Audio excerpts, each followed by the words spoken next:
let's talk about the most bet win total unders. And the team that I want to start with is the team that has the most bet unders with the handle. So big money has come in, and this surprised me. I'm curious to get your thoughts on this. The 49ers, their win total opened at 11.5.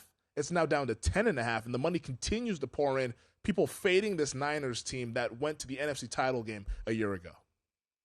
Don't you think a lot of the fading of teams is related to the quarterback more than anything? Yeah. I mean, I think and picking the team to go over the title is related to the offense, right? So everybody that looks at this and from a fan standpoint thinks quarterback and offense. And Cardinals are going to start the season with Colt McCoy if they're lucky, if he can stay healthy.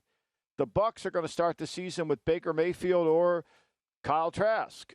And the Raiders, people think that Jimmy Garoppolo won't be healthy, even though Jimmy Garoppolo's numbers last year when he did play were outstanding, and his numbers in San Francisco have been outstanding. So to me, the San Francisco opened at 11.5 and it went down to 10.5, Femi. Mm-hmm. Like that to me, it's pretty crazy that because I still have a lot of respect for the roster.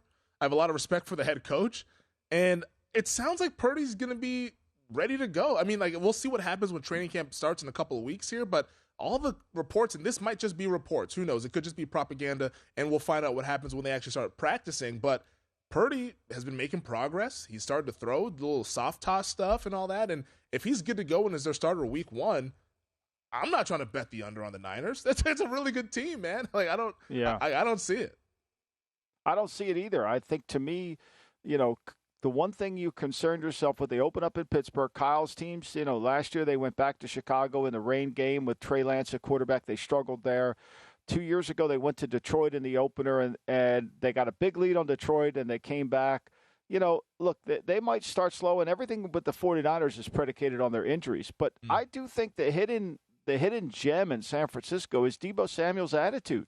Yeah. Right? Deebo Samuel's believed he didn't have a good season last year. I love when players take that approach in the offseason. Look, we're going to come back and prove I'm an elite player. I let the contract get in the way of my season, and I think ultimately I'm going to improve in that area. So I do. And I think a lot of this, too, is Seattle being a better team, right? Mm-hmm. So Seattle is an improved team. The two teams that I would not bet against is the Rams and the Cardinals. Are they going to be good enough? I've said this before. The Rams, I don't think have hit rock bottom in terms of their salary cap. Yeah. Well, I'm just looking at the schedule right now for the 49ers, and I don't see where these 6-7 losses are coming from here because, at Pittsburgh, obviously an incredibly tough game.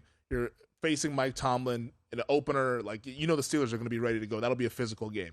You come back at the Rams, rivalry game, but, they'll be significant favorites against the Rams. Hell, that might be a home game for the 49ers because they have a lot of Niners fans down there in the LA area.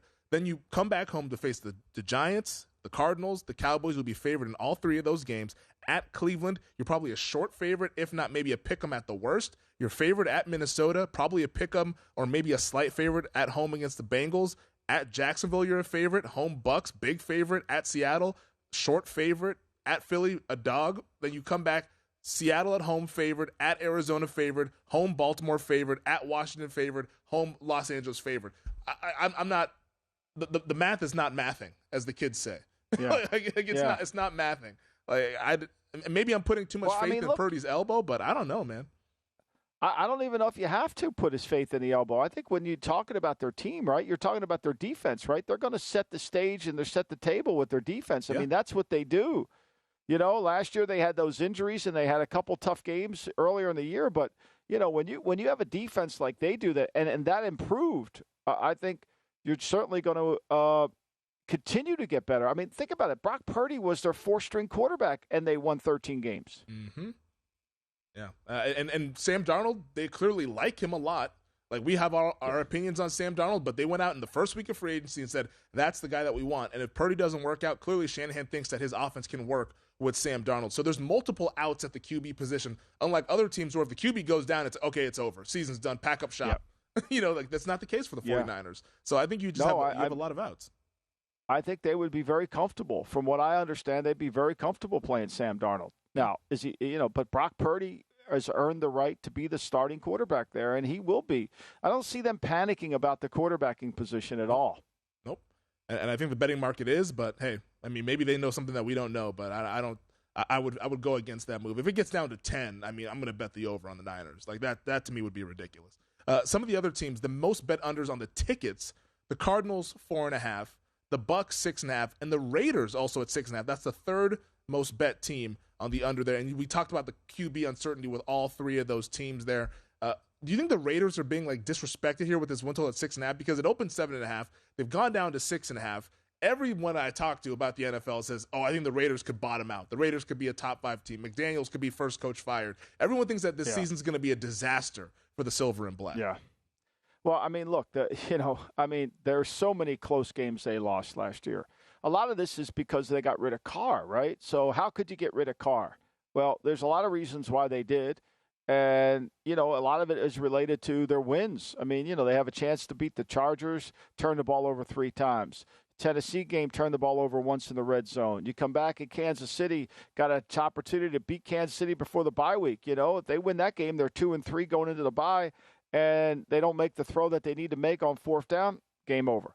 There's so many of those games. I think the only game you could point to, which is somewhat interesting, is the New Orleans game where they got shut out and they had 183 yards of offense. I mean, that was the game they got dominated in, and Carr did not play well at all, and New Orleans signed Carr after that. So I think, look, it's all perception-based. I mean, nobody, the national media is not big on Josh McDaniels as a head coach. They don't think he's very good. People think that their team is going to struggle because, he took over a playoff team. You realize this. And he destroyed them to a 6-11 team. Well, I think there's a lot wrong with that narrative. Yeah, I mean, it wasn't quite Kevin O'Connell status, but Rich Bisaccia might be banned here in Las Vegas as well with some of the one-score wins that they had that season. I mean, you could talk about them being a playoff team, but look, the reality was that talent, you don't have as many blown draft picks that aren't on the team and try to tell me they're a talented team. I mean, it just doesn't, nobody wants to do the homework on it. Nobody wants to sit there and say, well, they're a playoff team. Okay. Well, they don't have multiple first-round picks. They've blown most of the picks. And, the reality of it is if you don't have draft picks and you traded away Amari Cooper and Khalil Mack to revamp the team, and then you've blown basically all those picks other than Josh Jacobs, what do you have left? Yeah, nothing. That's what you have left. You don't have much of anything, and that's what we saw last season with the Silver and Black. The Bucs, though, are really interesting because they're the second team of the tickets, 6.5, the third with the handle, but their star cornerback, Carlton Davis, says, hey, we're being disrespected. We're going to go ahead and show these people that we're actually a really good team. The division is weak. Those are his words. And he said that we can go through the division and get through the playoffs and get to the Super Bowl. It's 1, 2, 3, easy peasy. We're going to go right back to it. He talked about how the void of Tom Brady leaving, yes, it's a big void, but they have the leaders in the locker room to pick up the slack. Are you buying what Carlton Davis is selling? No, I'm not buying that at all because, I look, do I think they have a team that could compete? Yeah, they just don't have a quarterback that I'm going to buy into. I think that's what these overall – I mean, the reason that nobody likes Garoppolo for some reason – Garoppolo took all the heat for San Francisco's problems. That's why the Raiders are not viewed that way. And in fairness, I mean, Baker Mayfield – look, Matt Rule wouldn't be at Nebraska if Baker Mayfield played half decent for him. So I'm not buying Tampa because of their quarterback. And can they stay healthy? Look, their cap situation is going to limit them from replenishing their team. They gave up so many sacks. They couldn't run the football last year. They didn't give up sacks because Brady got rid of the football. They were 32nd in rushing attempts, 32nd in yards, 32nd in touchdown passes, 32nd in yards per attempt. Yuck. And tell me they've gotten better in their offensive line? Do you believe in the head coach? I think he's in a really tough spot. Yeah, I do. I think Todd Bowles is in a tough spot. One of the things he never got straightened out at the Jets is the offensive coordinator position, and I think the same thing's repeating itself down in Tampa. Yeah, well, they brought in Dave Canales, who was the quarterback's coach in Seattle for Geno Smith. So we'll see if maybe that Shane Waldron, that McVay-ish style offense comes over from Seattle to Tampa Bay. But, yeah, it doesn't look good for the Buccaneers, and maybe they'll end up being sellers at the trade deadline. We shall see. Go to VSiN.com/subscribe to become a VSiN Pro subscriber today.